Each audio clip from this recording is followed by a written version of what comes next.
Bu davlat tarixdagi eng qimmat va eng korrupsiyalashgan chempionatni o'tkazdi. Bu chempionat uchun 6000 dan ortiq kishi bu hayotdan ko'z yumdi.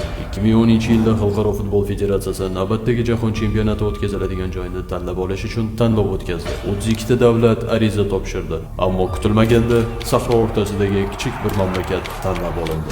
Stadionlarsiz futbol tarixi yo'q, mantiq yo'q. Keyinroq ma'lum bo'ldiki, millionlab dollarlar, sovg'alar, pul o'tkazmalar, ovozlar sotib olingan. Bir necha amaldor hibsga olingan. Ammo chempionat allaqachon topshirilgan edi va Qatar qurilishni boshladi.